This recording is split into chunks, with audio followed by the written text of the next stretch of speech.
रीवा के सिमरिया थाना क्षेत्र में कानून व्यवस्था को खुली चुनौती। ग्राम मऊ में आधी रात गोलियां चली, घर पर हमला हुआ और एफआईआर के बाद भी कार्यवाही जीरो। आखिर पुलिस किसके दबाव में है? देखिए यह चौंकाने वाली रिपोर्ट।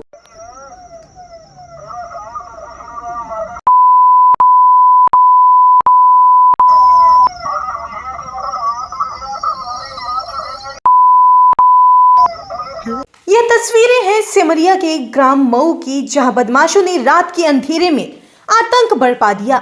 प्रदीप सिंह के घर पहुंचकर दरवाजा तोड़ने की कोशिश और जैसे ही दरवाजा नहीं खुला 3 राउंड फायरिंग।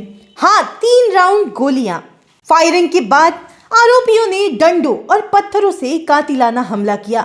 प्रदीप के कंधे में गंभीर चोट, शरीर पर कई निशान और सबसे बड़ा डर कि बदमाश फिर कभी भी हमला कर सकते हैं। और अब सुनिए सबसे हैरान करने वाली बात, पीड़ित एफआईआर दर्ज कर चुका है, शिकायतें दे चुका है, लेकिन एफआईआर के बाद भी एक भी आरोपी पर पुलिस की कार्यवाही नहीं। क्या पुलिस सो रही है या फिर किसी के दबाव में है? हाँ, नाम बताइए अपन। मेरा नाम प्रदीप सिंह गौड़ है।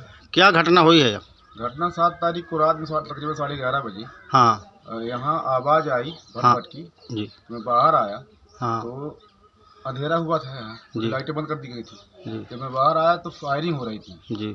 तो फायरिंग हुई तो मुझे ऐसा लगा कि गोली लगी तो मैं झुक गया। जी। जब झुक गया तो उसके बाद पत्थरबाजी की। जी। मेरे सिर में पत्थर लगा तो मैं गिर गया। जी। जी। और गिरने के बाद जब लाइट चालू हुई, घर वाली चालू हुई, तो ये समझ में आया 2 व्यक्ति खड़े थे वहाँ। ये घटना करने वाले हैं कौन? यह हमारे परिवार के ही हैं। क्या विजय सिंह, नाम बताइए। विजय सिंह कहलाते हैं। पिताजी का नाम जोगेंद्र सिंह है। वो उनके पिताजी साथ में थे, जोगेंद्र सिंह। अच्छा, इनका आपका विवाद पहले कुछ था? विवाद पहले की जमीन का था, लेकिन अभी कुछ शांत हो गया था। हम लोग कुछ जमीन में जा रहे हैं ना, वो कुछ कर रहे हैं। केस में कोर्ट में केस चल रहा है जी।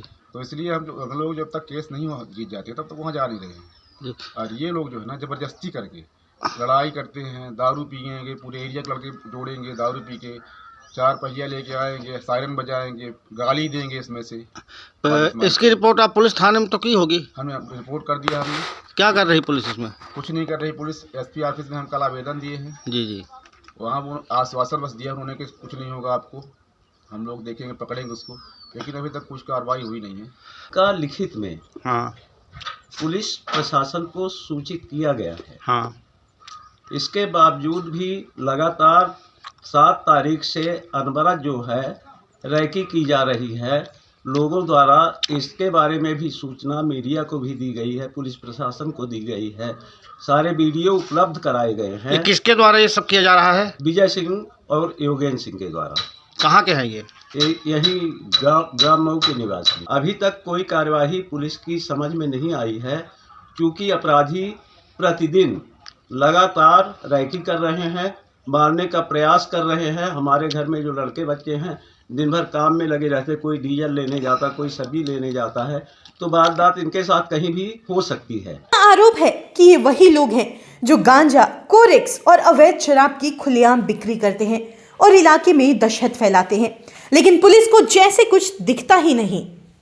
इस घटना पर पुलिस की चुप्पी लोगों के मन में सिर्फ एक सवाल छोड़ रही है, क्या गोली चलाने वालों को बचाया जा रहा है? क्या सिमरिया थाना अपराधियों का सेफ जोन बन चुका है? रात में फायरिंग, हमला और एफआईआर के बाद भी कार्यवाही नहीं। क्या जनता ऐसे ही डरी सहमी रहेगी? क्या पुलिस तब तक नहीं जागेगी जब तक कोई बड़ी मौत ना हो जाए? फिलहाल सवाल बहुत है और जवाब एक भी नहीं।